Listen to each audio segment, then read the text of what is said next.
I'm Janelle, 31 years old, and working as a financial analyst in Boston. When my mother mocked me at Thanksgiving dinner saying I couldn't even pay rent on time, I felt my chest tighten. The irony was almost laughable. For 3 years, I'd been silently paying her $5,800 mortgage every month. I never told a soul. But that night, as family members exchanged uncomfortable glances, something inside me snapped. I was done carrying this secret. Before I dive into what happened when I showed my mother the receipts, drop a comment letting me know if you've ever financially supported family in secret. Don't forget to like and subscribe if you've ever had your generosity overlooked. I grew up in what appeared to be a picture-perfect family in suburban Connecticut. My mother, Patricia, was a successful real estate agent known for her impeccable style and charismatic personality. My father, Michael, worked as a corporate executive for a Fortune 500 company. Together, they provided a life of comfort and privilege for my younger brother, Ethan, and me. Our five-bedroom colonial home sat on a tree-lined street in one of the most prestigious neighborhoods. The house featured a sweeping staircase, marble countertops, and a backyard large enough for summer parties that became legendary in our social circle. Every Christmas, my mother decorated each room with a different theme. Every Easter, she hosted an elaborate brunch for the neighborhood. Our home wasn't just a place to live. It was my mother's crown jewel, the physical manifestation of her success. I attended private schools, wore designer clothes, and went on exotic vacations. From the outside, we were the family everyone wanted to be. But behind closed doors, the foundation was cracking. My parents argued constantly about money. My mother's spending habits were extravagant, and even with my father's substantial income, the credit card bills caused tension. When I was 16, everything fell apart. My father announced he was leaving my mother for his younger assistant. The divorce was ugly and public, with accusations flying from both sides. My mother fought viciously for the house, claiming she needed stability for her children. The truth was, she couldn't bear the thought of losing the status symbol she'd worked so hard to obtain. She won the house in the settlement, but at a cost. The mortgage was enormous, and without my father's income, keeping up with the payments became increasingly difficult. Still, my mother refused to downsize. "This house is part of who we are," she would say when I gently suggested looking for something more affordable. "I won't let your father's mistakes force us out of our home." After the divorce, my father remarried quickly and started a new family with his assistant. His presence in our lives diminished, limited to occasional dinners and obligatory attendance at major events. Child support and alimony helped, but it wasn't enough to maintain the lifestyle my mother insisted upon keeping. Despite the financial uncertainty at home, I excelled academically. I graduated as valedictorian and earned a full scholarship to an Ivy League university. My mother took full credit for my success, telling everyone how her sacrifices and decision to keep the family home had provided the stability I needed to thrive. The truth was more complicated. While I was working part-time jobs and studying late into the night, my mother was hosting dinner parties she couldn't afford and buying designer clothes to keep up appearances.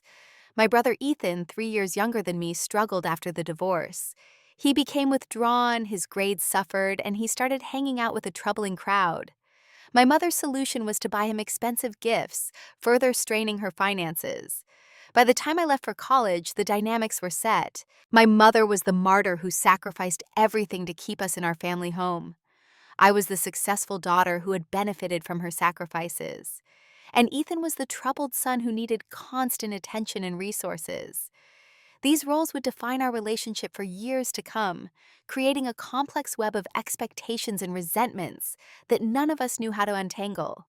What no one in our extended family or social circle knew was that my mother's real estate career had taken a serious hit during the recession. She maintained the appearance of success, driving a luxury car and dressing impeccably for open houses, but her sales had dwindled dramatically. She took out a second mortgage on the house to cover expenses, but told everyone it was for investment purposes.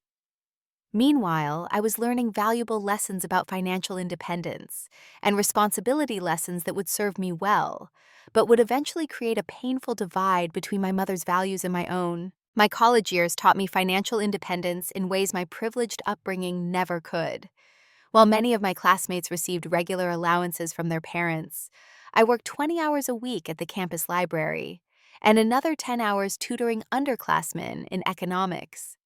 I learned to budget carefully, distinguishing between needs and wants, a concept that had never been discussed in my childhood home. My scholarship covered tuition and housing, but books, food, and personal expenses came from my earnings. I developed a system allocating 80% of my income to necessities and 20% to savings. By my sophomore year, I had built a modest emergency fund, something my mother had never managed despite her considerably higher income. I majored in economics with a minor in computer science, recognizing that this combination would provide strong employment prospects.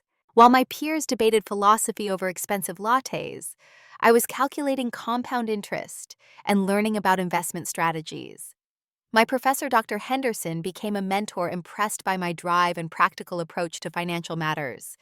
"You have a natural talent for this," she told me during office hours, "and more importantly, you have discipline." During my senior year, I interviewed with several financial firms. Despite competing against students from wealthier backgrounds who had family connections in the industry, I secured a position at Clark & Mitchell, a respected firm in Boston.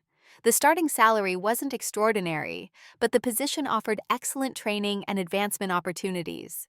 After graduation, I moved into a small one-bedroom apartment in Boston, shared with a roommate to keep expenses low. My mother was appalled when she visited. "Janelle, this is hardly better than a dorm room," she complained, looking disdainfully at my secondhand furniture. "I didn't raise you to live like this." What she failed to understand was that I was making deliberate choices. While my entry-level position allowed for a better living situation, I chose to live below my means.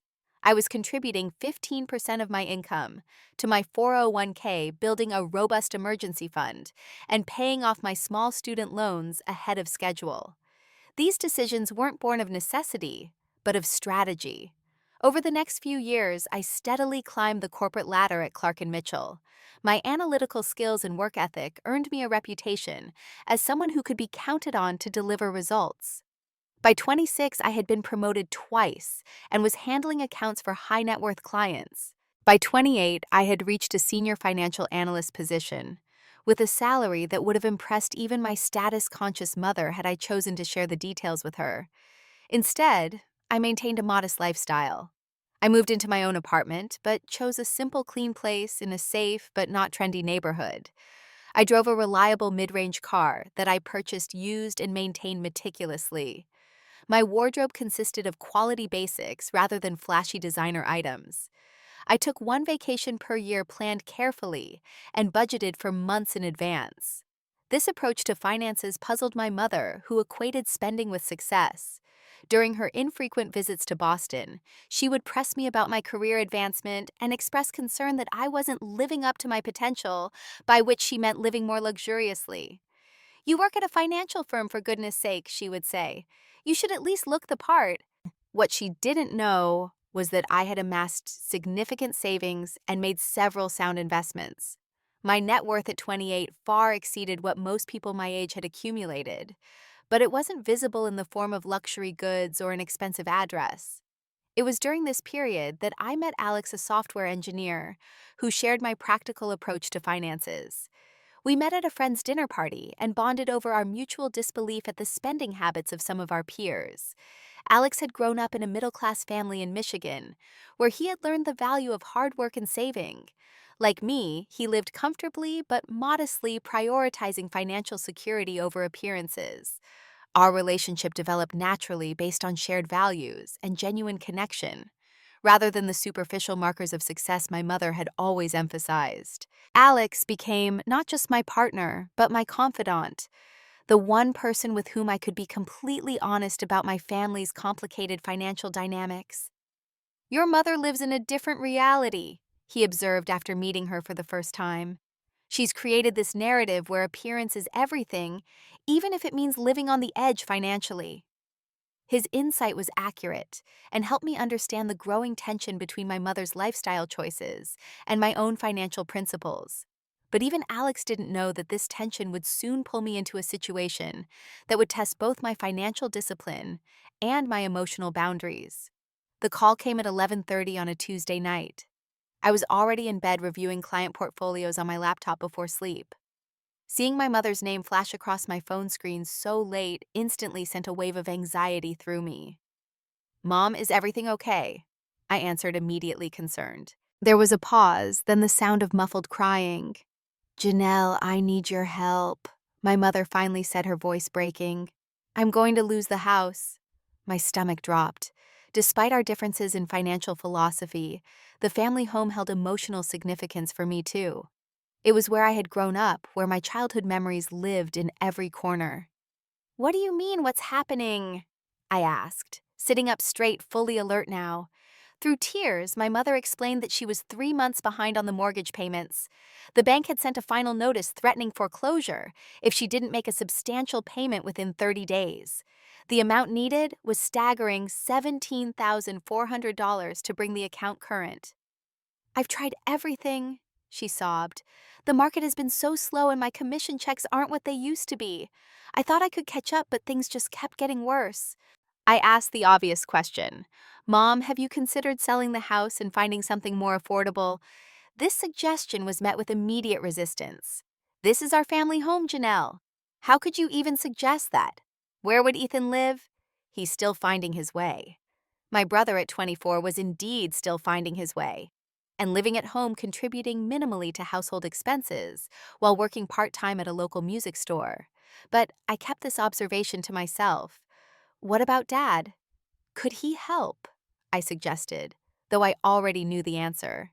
"I would rather lose the house than ask him for a penny," she said firmly, her voice suddenly steely despite the tears. This was the pride that had defined my mother's approach to the divorce and its aftermath. She would suffer silently, rather than let my father know she was struggling. I spent nearly an hour on the phone that night, asking questions about her financial situation. The picture that emerged was worse than I had imagined. Beyond the mortgage crisis, there were credit card debts, unpaid property taxes, and a home equity line of credit that was maxed out. Yet somehow, she had managed to maintain appearances, still driving her luxury car, still dressing impeccably, still hosting dinner parties for friends.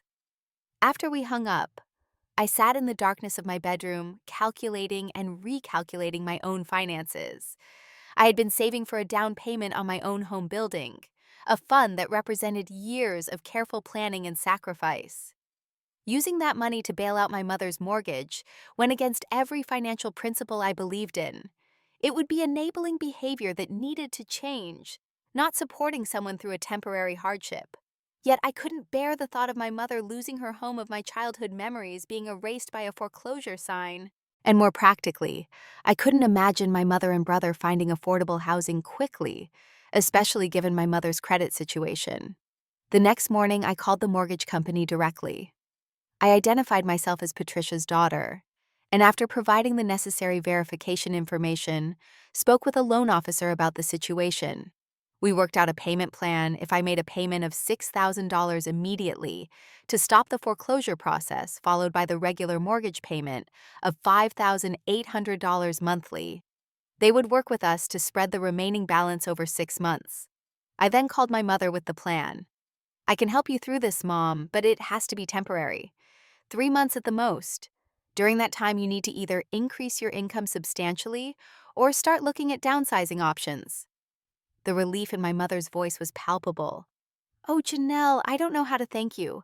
You're saving our home. And don't worry, this is just a rough patch.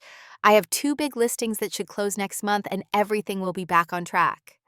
I set up the payments to go directly from my account to the mortgage company, not trusting my mother to use the money as intended if I simply transferred it to her. I also created a separate budget for myself, drastically reducing my own discretionary spending to accommodate this new major expense. Date nights with Alex became home-cooked meals instead of restaurants. My annual vacation was postponed. I stopped contributing to my down payment fund entirely.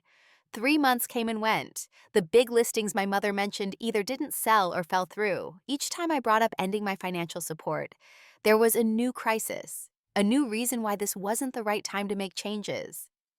My mother became expert at emotional manipulation, alternating between expressions of profound gratitude and subtle guilt trips. "I just don't understand how you can be so cold about this," she said when I firmly suggested selling the house after 6 months of payments. This is your childhood home we're talking about. Don't you care about family heritage? Each conversation left me emotionally drained and no closer to resolving the situation. Meanwhile, my brother Ethan remained blissfully unaware of my role in keeping a roof over his head. When I suggested he might contribute more to household expenses, my mother jumped to his defense. He's having a hard time right now. You were always the strong one, Janelle. Ethan needs more support. And so months turned into a year, and then two, incredibly three. The temporary emergency measure had become a permanent arrangement, one that was costing me nearly $70,000 annually. I had depleted my savings, stopped all progress toward my own home ownership, and created significant tension in my relationship with Alex, who was increasingly concerned about my financial entanglement with my mother. Yet through it all, my mother maintained appearances. She still hosted holiday gatherings in the beautiful house that I was now essentially paying for. She still spoke about her real estate success to friends and family. And most painfully, she still occasionally made comments about my modest lifestyle and how I should treat myself more, given my career. The disconnect between reality and appearance had never been more stark.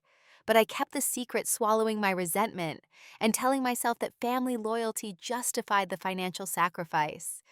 Until that fateful Thanksgiving dinner, when everything changed. Thanksgiving had always been a production at my mother's house. The dining room table extended to accommodate up to 16 guests, with my mother's best china crystal glasses and sterling silver flatware arranged just so. A professional florist delivered elaborate centerpieces, and the menu always included both traditional favorites and gourmet additions that my mother claimed were simply essential for a proper Thanksgiving. This particular year, the guest list included my Aunt Barbara, my mother's older and considerably wealthier sister, along with her husband and their two adult children. My father's sister Clara and her family were also invited, a somewhat unusual choice given the history, but my mother explained that it was important to maintain civilized relationships. My brother Ethan would be there, of course, along with a few family friends who had nowhere else to go for the holiday. Alex and I drove up from Boston the night before, staying in my old bedroom that remained largely untouched from my high school days. The morning of Thanksgiving, I helped my mother in the kitchen, while Alex and Ethan were dispatched to pick up last-minute items and the desserts my mother had ordered from an upscale bakery. As we worked side by side, I tried once again to broach the subject of her finances. "Mom, I've been thinking about our arrangement." I began, carefully keeping my voice low, though no one else was in the house. "It's been 3 years now. We need to talk about a more sustainable solution." My mother's hand stilled momentarily as she was arranging cheese and crackers on an antique silver platter. "Janelle, this is hardly the time to discuss such matters. We have guests arriving in 2 hours." "There's never a good time, according to you," I replied, trying to keep frustration from creeping into my voice. "But the fact is, I can't keep paying your mortgage indefinitely. It's affecting my own financial goals." My mother turned to me, her expression a mixture of hurt and indignation. "I'm well aware of the help you've provided, and I'm grateful. But my realtor's license renewal just came through, and I have several promising leads. Things are looking up." It was the same story I had heard countless times before, always, with slight variations, but the same promised outcome that never materialized. Before I could press further, the doorbell rang, signaling the first guest had arrived early. The moment for conversation was lost. The afternoon progressed in a blur of greetings, appetizers, and drinks. My Aunt Barbara swept in wearing a designer outfit and immediately began complimenting my mother on the house. "Patricia, you've outdone yourself again.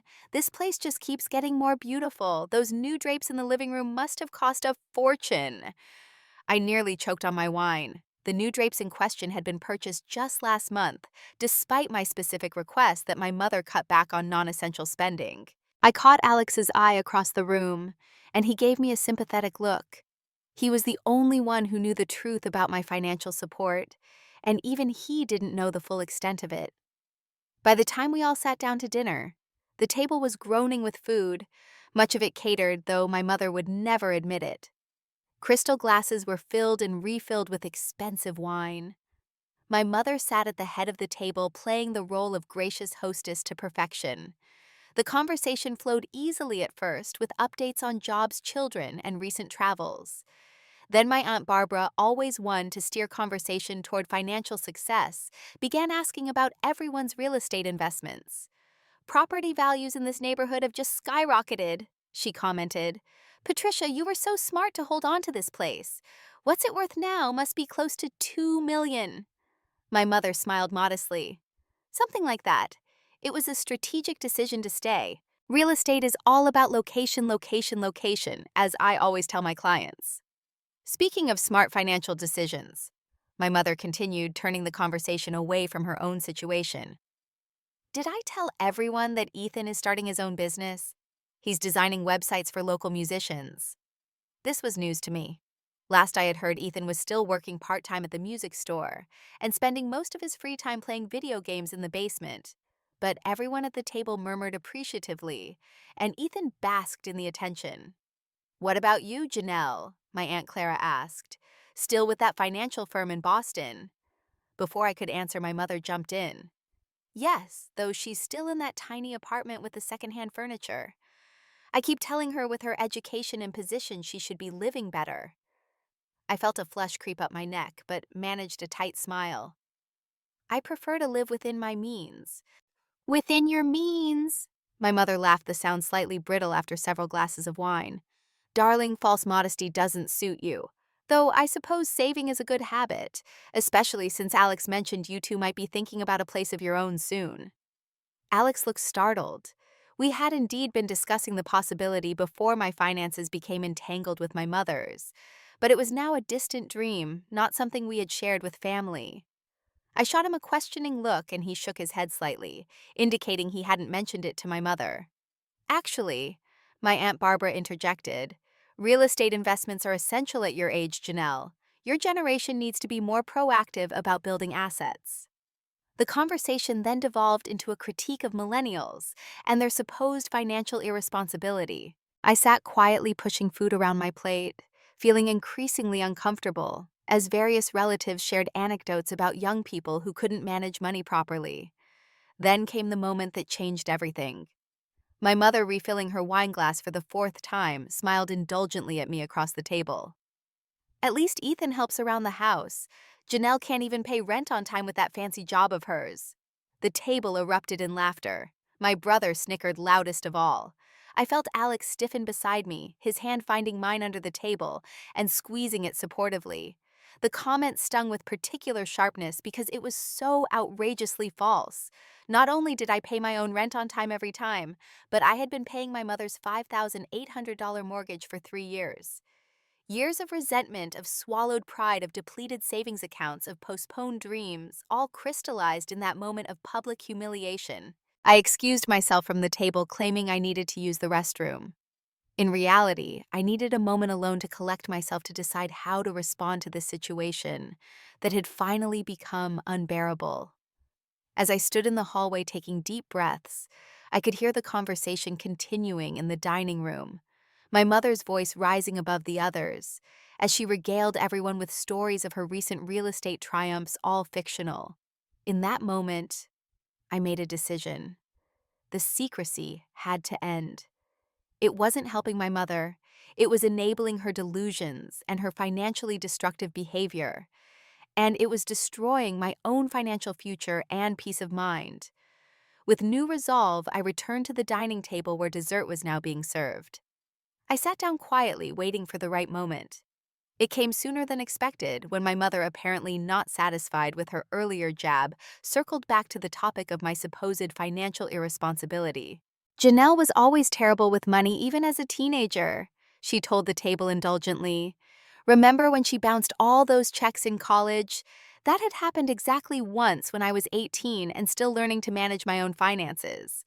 The fact that my mother was using this decades-old incident to paint me as financially irresponsible was the final straw." "That's interesting coming from someone whose mortgage I've been paying for 3 years," I said quietly but clearly. The table went silent. Forks paused midway to mouths. Wine glasses remained suspended in air. All eyes turned to me, then to my mother, whose face had frozen in a half smile. "What are you talking about?" she asked with a forced laugh. "Janelle, you've had too much wine."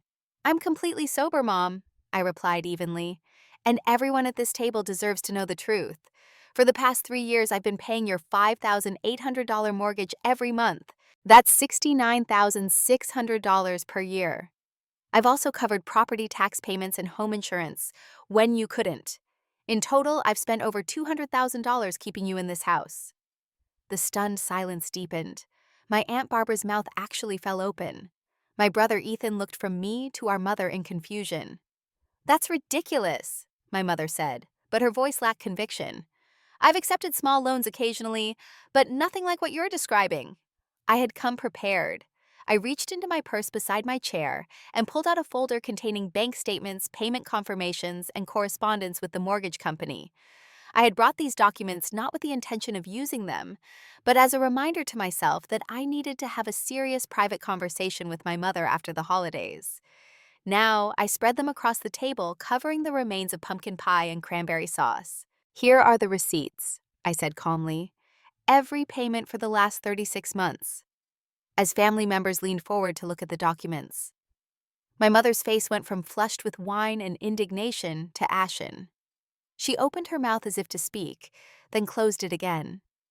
For perhaps the first time in her adult life, Patricia was utterly silent.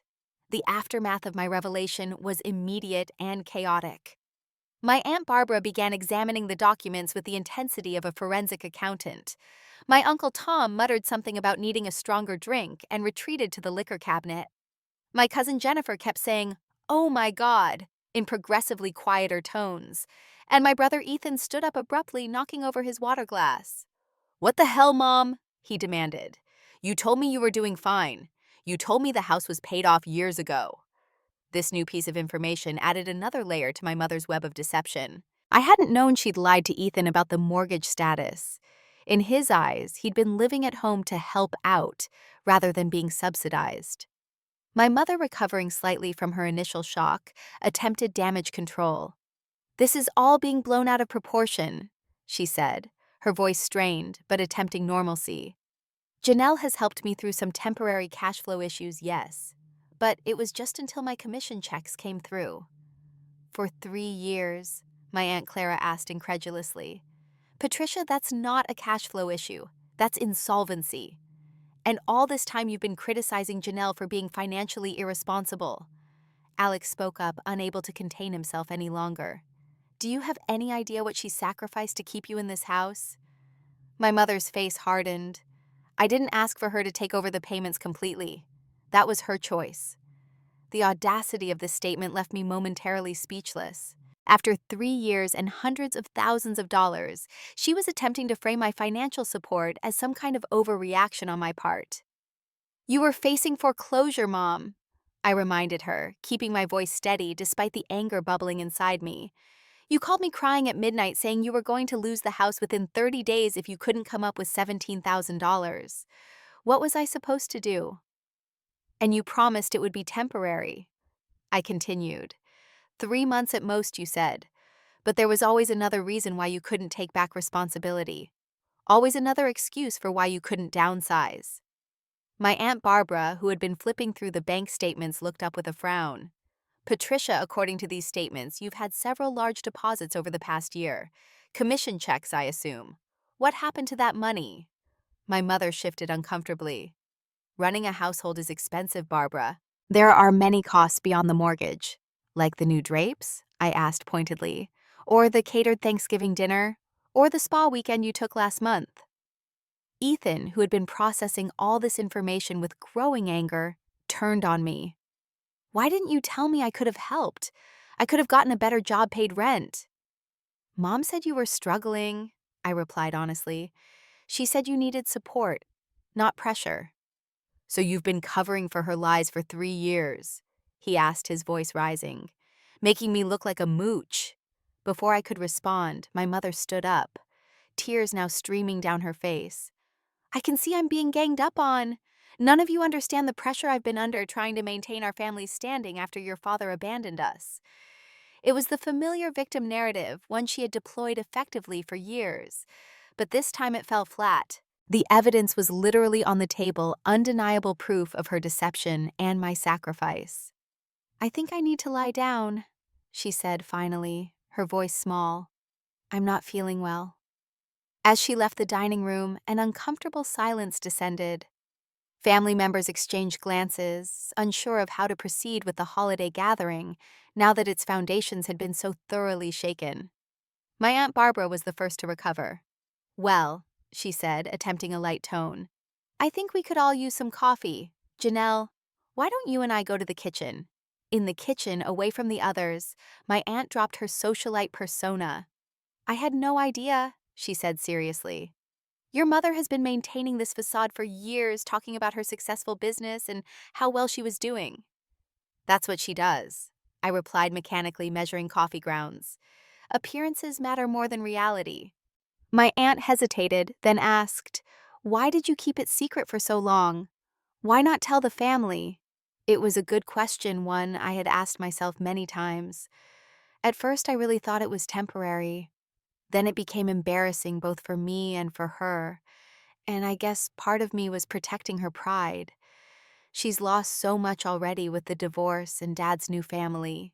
My aunt squeezed my shoulder gently. "You've been carrying this alone for too long, dear. It's time for your mother to face reality, however uncomfortable that might be." When we returned to the dining room with coffee, the mood had shifted from shocked to subdued. Most of the guests were preparing to leave, making awkward excuses about long drives and early morning commitments. My cousin Jennifer hugged me tightly before departing, whispering, "You're a better daughter than she deserves." Within an hour, the house had emptied except for Alex, Ethan, and me. My mother remained sequestered in her bedroom. Ethan sat at the kitchen counter looking shell-shocked as he processed the revelations of the evening. "I had no idea," he kept saying. "I thought I was the one with financial problems in all this time." Alex helped me clean up the kitchen, his presence a steady comfort. "You did what you had to do," he said quietly as we loaded the dishwasher. "No one can fault you for that. But this can't continue." I knew he was right. The confrontation, however painful, had been necessary. Now came the hard part, figuring out what happened next. The drive back to Boston with Alex was mostly silent. The weight of what had transpired hung between us, not because we were angry with each other, but because we both understood that a significant shift had occurred. There would be no going back to the way things were. "Are you okay?" Alex asked as we crossed the state line into Massachusetts. I considered the question carefully. "I don't know," I answered honestly. "Part of me feels relieved that the secret is out. Another part feels guilty for embarrassing my mother publicly. And another part is terrified about what comes next." Alex reached across the console to squeeze my hand. "Whatever comes next, we'll figure it out together. But Janelle, you know this has to stop, right? The mortgage payments, the enabling all of it." I nodded. "I know. It should have stopped a long time ago." When we reached my apartment, exhausted from the emotional day, I checked my phone and found it flooded with messages. My Aunt Barbara offering support and suggesting financial advisors who could help my mother. My Uncle Tom expressing his shock and admiration for my fortitude. My cousin Jennifer checking in to make sure I was all right. Noticeably absent were messages from my mother or brother. I wasn't surprised. Ethan had still been processing when we left, and my mother had yet to emerge from her bedroom. The next morning, the first call came from my Aunt Clara. "I just want you to know," she said without preamble, "that what you did took tremendous courage, and none of us think you were wrong to speak up." Throughout the day, more calls and messages arrived from family members and the few family friends who had been at the dinner. Some were supportive, commending my generosity and expressing concern about my mother's behavior. Others were more critical, suggesting I should have found a more private way to address the situation. "You humiliated your mother in front of everyone," my mother's friend Susan scolded in a voicemail. "After everything she sacrificed for you and your brother, how could you be so cruel?" These conflicting reactions reflected the complicated nature of family finances and the powerful taboo around discussing money openly.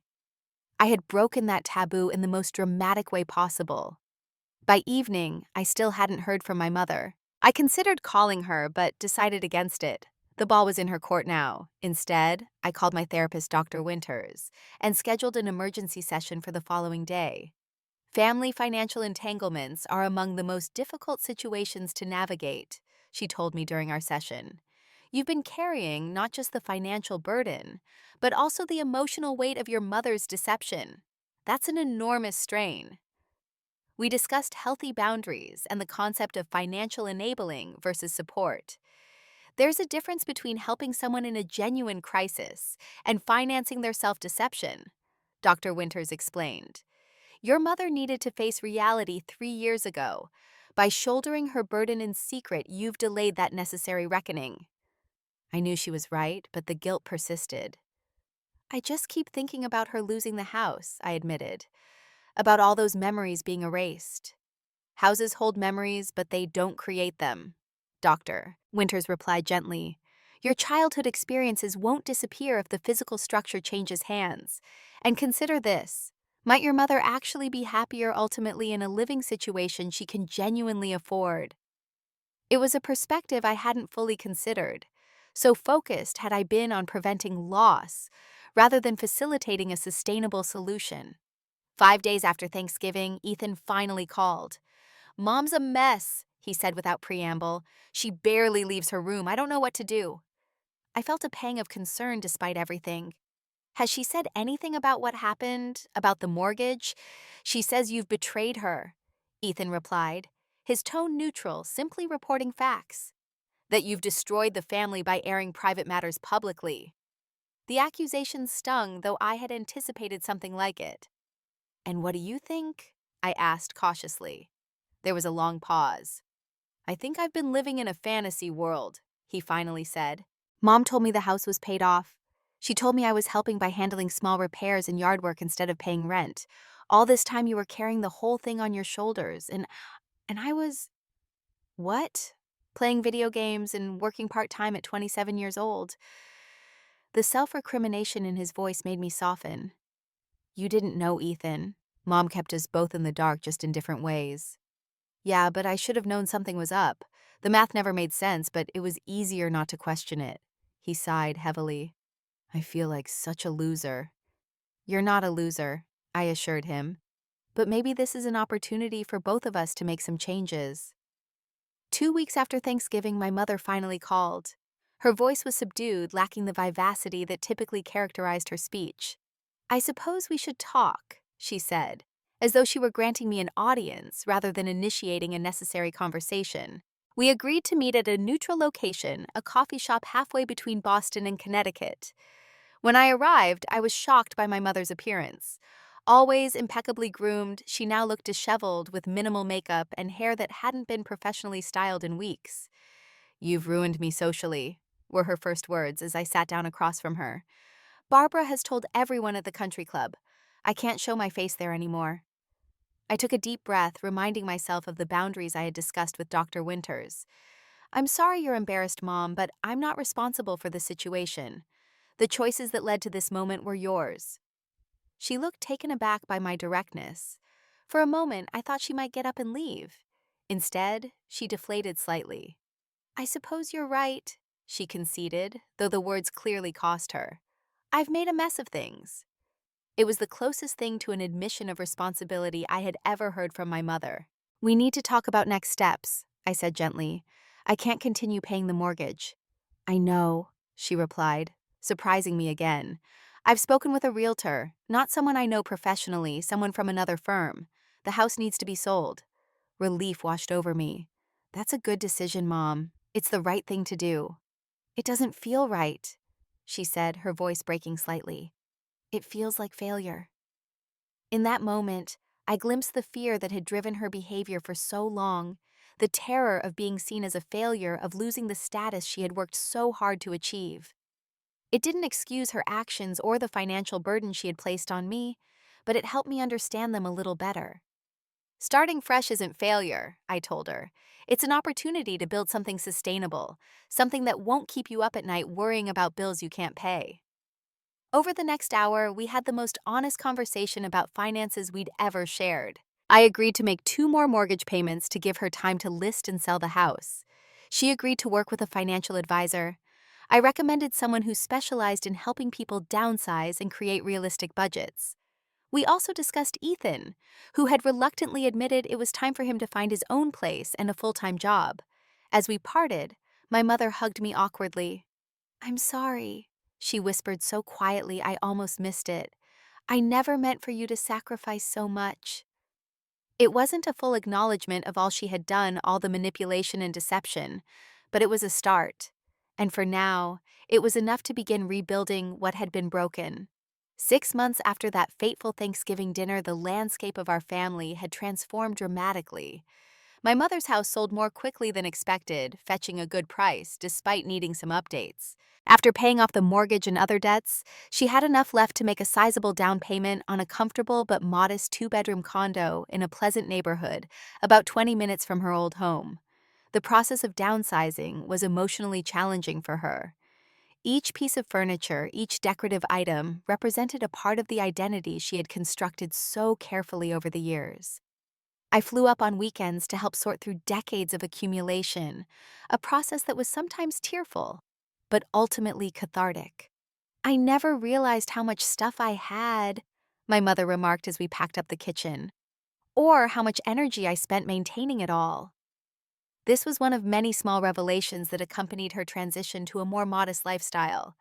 Without the pressure of maintaining appearances in an expensive home, she found herself with both more financial breathing room and more emotional space. Perhaps the most significant change was her return to real estate work, but with a different approach. Instead of focusing exclusively on luxury properties with their higher commissions, but more sporadic sales, she began working with first-time homebuyers and people downsizing after retirement. "I understand what they're going through now," she told me during one of our weekly phone calls. "The emotional attachment to spaces, the fear of change, the need to make sound financial decisions. I'm a better realtor because of my own experience." This new direction proved successful. Within a few months, she had built a steady client base and was earning a reliable, if more modest, income.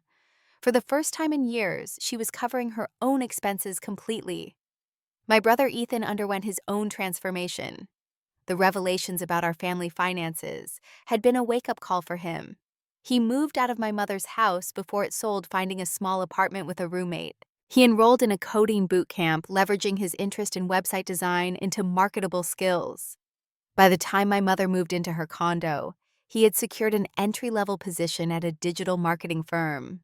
"I feel like an adult for the first time," he confessed during a rare phone call between us. Our relationship, always somewhat distant, had improved slightly through the shared experience of confronting our family's financial reality. "I should have done this years ago."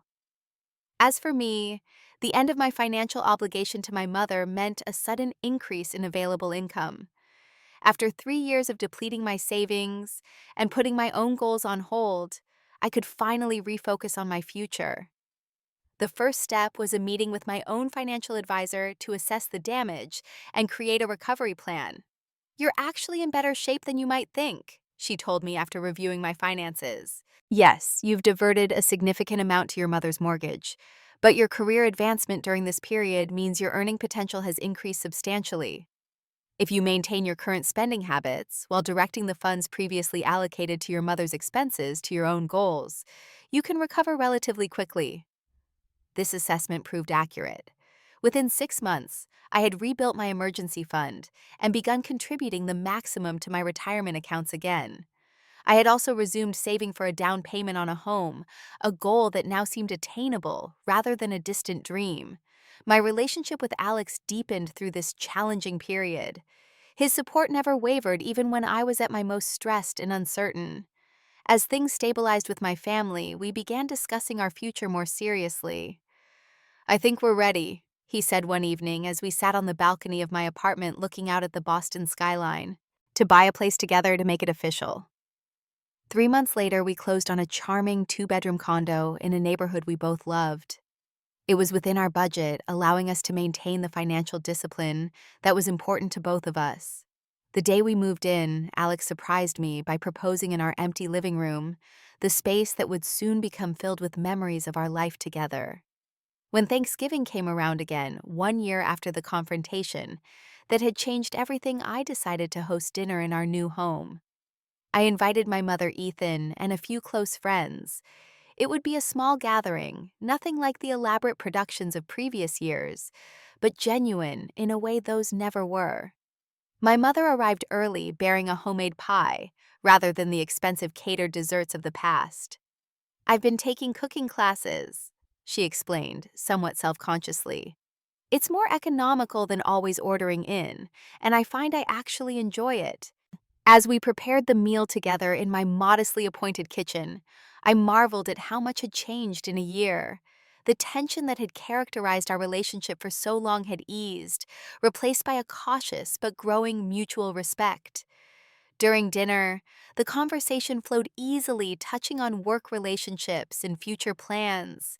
When the topic turned to finances, I braced myself for potential awkwardness. Instead, my mother surprised me. "Janelle," she said, lifting her glass, "I want to thank you properly in front of everyone, not just for the financial support you provided when I was too proud to admit I needed help, but for having the courage to end it. You were right and I was wrong. Your financial wisdom is something I've come to deeply respect." The sincere compliment brought unexpected tears to my eyes. After years of criticism and undermining comments about my financial choices, this acknowledgement meant more than she could know. Later, as we were cleaning up, my mother pulled me aside. "I found something while I was packing up the house," she said, reaching into her purse. "I thought you should have it." She handed me a small worn notebook.